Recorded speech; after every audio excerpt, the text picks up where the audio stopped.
श्री परमात्मने नमः। श्रीमद् भगवद गीता पहला अध्याय, पहले अध्याय का 9वां श्लोक।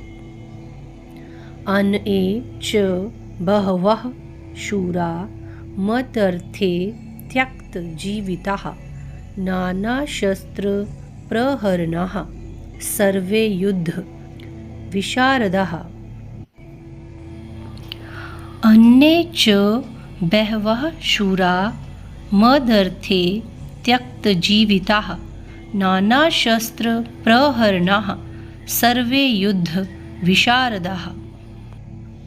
तो इस श्लोक में दुर्योधन अपने सेना के कुछ महारथियों के नाम बताता है कि मेरी सेना में और कौन कौन से महारथी हैं। तो दुर्योधन कहता है, इनके अतिरिक्त बहुत से शूरवीर हैं जिन्होंने मेरे लिए अपने जीने की इच्छा का भी त्याग कर दिया है और जो अनेक प्रकार के अस्त्र शस्त्रों को चलाने वाले हैं तथा जो सब के सब युद्ध कला में अत्यंत चतुर हैं। दुर्योधन कहता है, मैंने अभी तक अपनी सेना के जितने शूरवीरों के नाम लिए हैं उनके अतिरिक्त भी हमारी सेना में बाहलिक, शल्य, भगदत्त, जयद्रथ और कृतवर्मा आदि बहुत से शूरवीर महारथी हैं जो मेरी भलाई के लिए, मेरी ओर से लड़ने के लिए अपने जीने की इच्छा का त्याग करके यहाँ आए हैं। वे मेरी विजय के लिए मर भले ही जाएं पर युद्ध से हटेंगे नहीं। उनकी मैं आपके सामने क्या कृतज्ञता प्रकट करूं। तो सबसे पहले वो बोलता है बाहलिक के बारे में, राजा बाहलिक। तो राजा बाहलिक के बारे में हमने पढ़ा कि वो भीष्म पितामह के चाचा हैं। उनका बेटा था सोमदत्त और सोमदत्त का बेटा था भूरिश्रवा। दूसरे महारथी जो उसने नाम लिया है, दूसरा महारथी वो है राजा शल्य। तो शल्य कौन थे? शल्य राजा पांडु की छोटी रानी माधुरी का भाई था, यानी कि नकुल और सहदेव का मामा था। महाभारत के युद्ध में वो पांडवों के पक्ष से युद्ध करना चाहता था और वो अपनी राजधानी से निकला, अपनी सेना के साथ निकला। रास्ते में वह जहाँ जहाँ अपनी सेना समेत रुका वहाँ पे उसका बड़ा सत्कार किया गया, जिससे वह बड़ा प्रसन्न हुआ और उसने समझा कि ये जो मेरा सत्कार हो रहा है वो मेरे भांजों ने किया है। तो उसने अपने सत्कार करने वाले को धन्यवाद देने की इच्छा से बोला कि तुम मेरे से मिलो, और एक वरदान देने के लिए उसको आमंत्रित किया।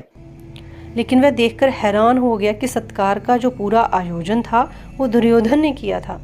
दुर्योधन पहले से ही चुपचाप शल्य की सेना के साथ चल रहा था।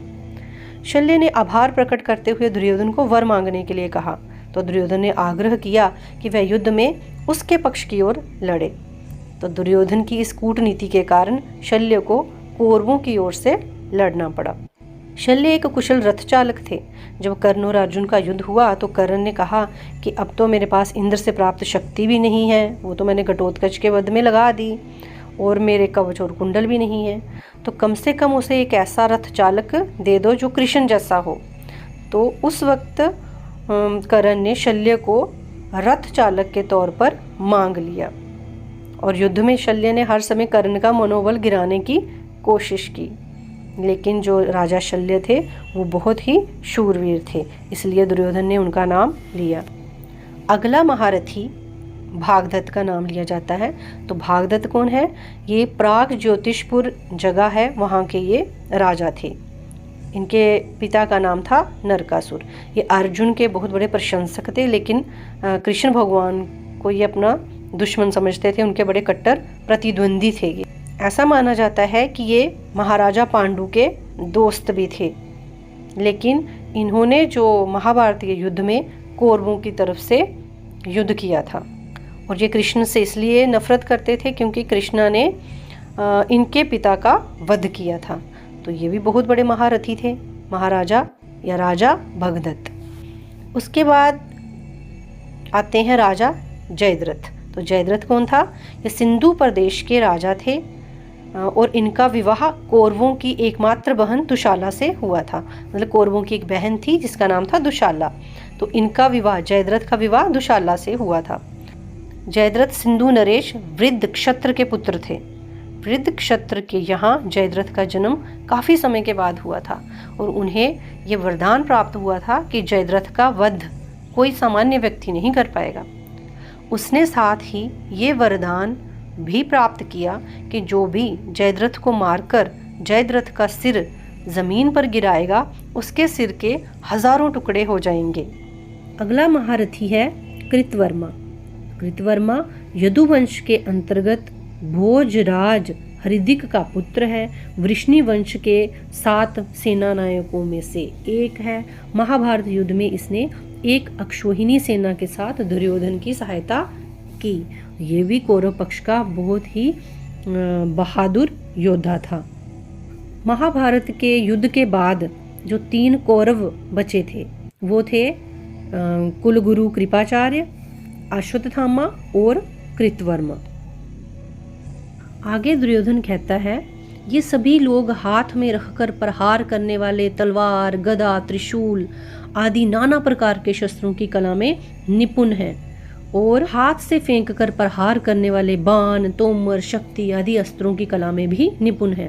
युद्ध कैसे करना चाहिए, किस तरह से, किस पैंतरे से और किस युक्ति से युद्ध करना चाहिए, सेना को किस तरह खड़ी करनी चाहिए आदि युद्ध की कलाओं में भी ये बड़े निपुण हैं, कुशल हैं।